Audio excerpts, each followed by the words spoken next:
Hello, hello. How is everybody doing today? A Knife's Tale here, bringing you a knife review. Surprise, surprise, surprise. No one ever could have seen that coming. A knife channel bringing you a knife review. Oh, I'm getting situated on the chair. This is the Kershaw Decimus. It is based off of the Hinder Maximus design, which is a basically very similarly shaped knife, but it's bigger.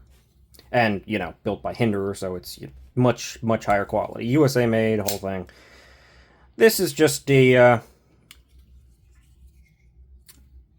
budget-friendly take on it, I guess, from Kershaw. I honestly got this knife to see if I would have liked the actual Maximus, and have never gotten a Maximus. that's where we're at here. Because you got a interesting handle, you got a dagger style blade, though only sharpened on one side. I'm just kind of curious to see how it all feel out, and I like the look of it, of course. It looks nice and cool, a dagger blade. You don't see a lot of folding daggers. Though, of course, the primary one that I hope to get someday, being the arch Nemesis from Sharp by Design. But that's a custom, and that's a lot more expensive than this. Yes, it is. Let's just say what it is real fast, and then we'll get into specs. You got stainless steel, some sort of... I think these are plastic. Yeah, they're just plastic onlays. And it is an 8CR 13 MOV. Very, very cheap budgety steel. Like, this is not doing anything special. In fact, I don't really normally buy 8CR 13 MOV, with the exception of this knife and this stupid thing, which I got recently just to see how it was done. And no, I don't... The review hasn't come out yet, but no, I don't think this should be an 8CR 13 MOV. This one is, but this was sort of a... for the aesthetics and a test that I wanted to check out. So I made an exception there. Let us get to actual specs real quick. It is on bearings, and it is assisted. There is a spring in here. The real one is not assisted, the Maximus, but this is. I don't like assisted knives that much, but whatever. This is what it is. 3 and... not quite a quarter in blade length to the front of the handle. Of course, you've actually got a tiny bit less than 3 inches of cutting edge. Actually, a little bit less than 3 inches. 7 inches and 5/8 of an inch overall, and the handle is 4 3/8.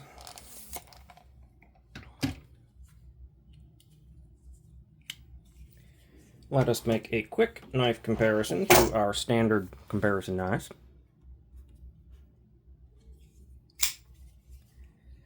It does flip well, but that is more product of the assisted spring than it is, being guaranteed that it's set up well for a flip. I have no idea how it would perform without that spring.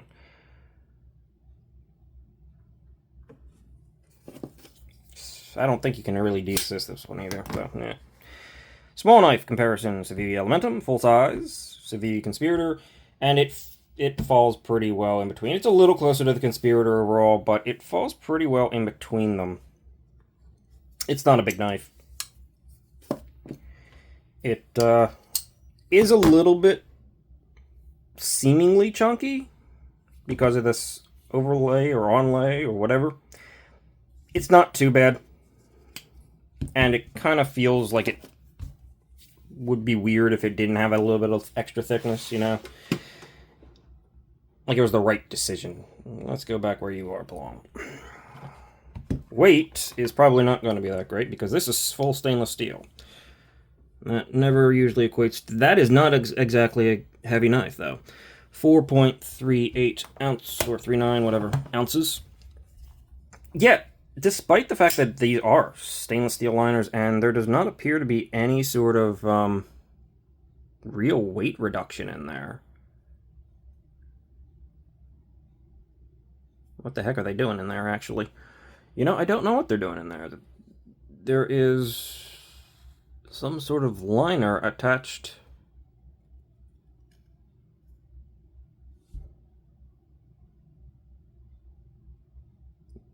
I guess that's the spring? That seems like an interesting way. There's a tiny bit of weight reduction back here. You can kind of see it, but most of this thing is pretty solid. I mean, technically this is all cut out, but then it's inlaid with more steel. Despite that, it's not super heavy. Not an ounce an inch, but... And you can knock on drop shut it. But, it's definitely butt heavy, there's no doubt about that, but it's... Yeah, it's definitely butt heavy, but... I don't know. I honestly thought it was going to be a tiny bit heavier than that. Interesting. The hardware is T8 pivot and T6 body screws, though it's only technically one. Yeah, there's only technically one standoff body screw. That's also T8, so that's not going to help me. I'm not going to mess with it, so who cares? Get the calipers. Thickness, 545 thousandths. A little over half an inch. Nothing unreasonable there. Let's see. How soon does it start going? Pressure, pressure, pressure. Blade starting to pop out. And it flies. Okay. Pretty early on that. Pretty good. Pretty reliable. It pops out all the way. It does not have any, like, kick back open at the end of it. You start engaging with the spring about here. That's where the spring starts coming into play. Blade stock thickness, 115 thousandths. Quite thin, actually. Behind the edge, not probably quite thin. Let's be honest here.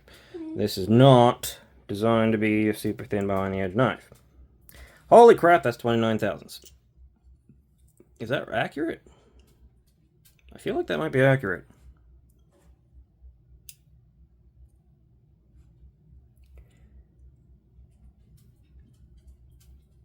Yeah, 29 thousandths behind the edge. Woof, way too thick. Just unacceptably thick. But again, this is very clearly a knife that is... How should I put it? The design is there and takes priority over everything else. This allows people to get a very uniquely designed knife at a budget price. That's what it does.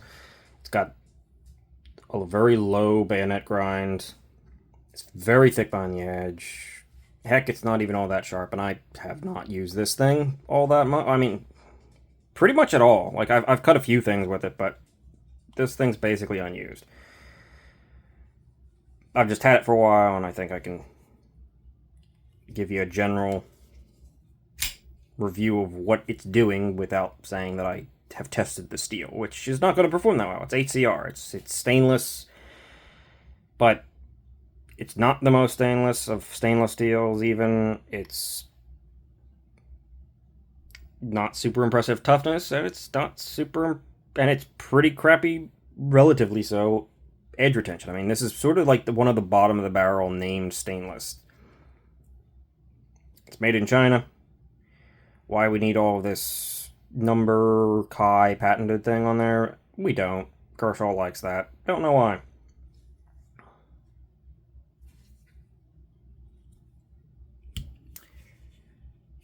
That pretty much does it for the specs. So, yeah. We'll just go through this thing real fast. It's got this black wash blade. It's finished well. It's very, very, like, smooth black wash, right? It actually weirdly enough, has a similar texture to Hinderer Stonewash. You know how it's like they're. I mean, it of course doesn't look good as good, and it's not as executed as well. But Hinderer Stonewash are very like slippery and smooth, and I don't know. There's some quality about them. This is a very similar texture almost. It's actually interesting. I don't know if that's on purpose. I would assume so. Bearings. It is bearings in there, right? It's got to be bearings in there, right?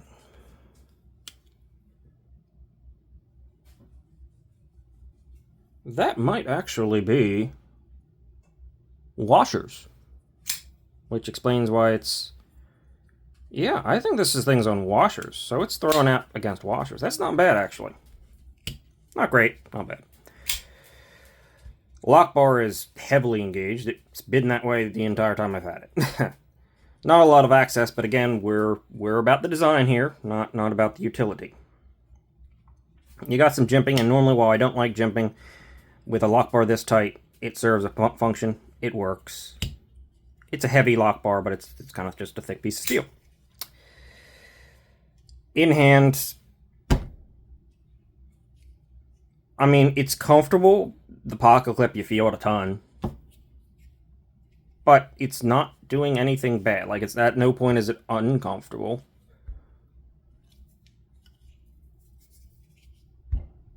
Yeah, in any grip, really. But you definitely feel it. I don't know. This thing is actually centered, which is kind of surprising considering the price point of it. And hold on one second. Sorry about that. I noticed something. Where was I? I was just saying that it's not a knife that I want to recommend or anything, because it's about the style and getting you in contact with this sort of design, that language. There's no play. It's not bad, but it's nothing special. It's also like $40, so it's super budget, which is why I was willing to pull the trigger on it, right? 2 standoffs. You can reverse the clip, so that's the thing. Nice touch, I suppose. There's even, a filler tab like Hinderer does on their stuff. The plastic is interesting, wavy texture. It looks good. Just not something that I would probably be found carrying. It's just a fun design to have, mostly.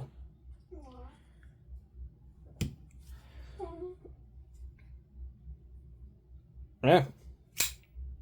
And sharpening tool and plunge grind is very hard to tell, but it looks like there actually is a tiny bit of space in there. Not a whole lot, but a tiny bit. If you're gonna use this thing, I mean, you don't have a whole lot of life in there to begin with, and it's super thick, so I can't honestly say this thing will even cut. Let's be honest. At this point, I mean, I've cut a couple things with it, so I mean, it kind of cut at one point, but yeah, okay. Actually, that cut a lot better than I was expecting it to. Like, it does not feel like it should be cutting that well. Why is it cutting that well? That makes no sense to me. You know what? Since we're doing it, why not? Double wall, cardboard. Let's just go for it. Yeah, it's not cutting that too well. Yeah, it's not cutting that much at all. Well, you can get it to go. It's not the worst thing in existence, but it ain't great. I wouldn't be bringing this thing out if I had a bunch of boxes to break down. I'll tell you that much right now. This thing's just sort of been sitting on my dresser just as a novelty. That's what it is. But it's a decently executed novelty, at least this one. So, hey, Why not, right? Sometimes you just want to get something interesting. And the flipper tab design, not perfectly even. Yeah, as you can see, it sort of, this one sits lower. But it does give that initial impression of a guard. An even guard, which is cool. And fun. And it's pretty close to being even in the open position. Pretty close, not quite. But, I suppose you could also wave this out of your pocket. I'm not going to do that. Yeah, that's actually not working that well. It's because it's the finish on this thing is so slick. It's not really. It would take some effort, I think, to do. It's not going to catch very well. So maybe you can't wave it out of your pocket. Can you front flip it? Or kind of? Kind of. Alright. That's all we got here. This thing's not... I'm not going to go into any sort of... Oh, yes, it cut this well, or oh, it's the steel held up. No idea. Just a fascinating little bugger. And the real, like, maximus of the Hinderer, I think, is like 3.75 inches or something. Yeah, quite a bit bigger. That's all. The Hinderer Decimus, or Hinderer Kershaw Decimus. If it was a Hinderer, it would be a lot more expensive and a lot different. This is not. This is a $40 knife, and that's kind of what you got. $40 kind of knife, kind of. Not super certain that I want to call this a full functioning pocket knife, but it did cut. So who knows? Maybe. I'm sure someone likes it. It's fun. That's all. And that's going to end things. See you. Thanks for watching.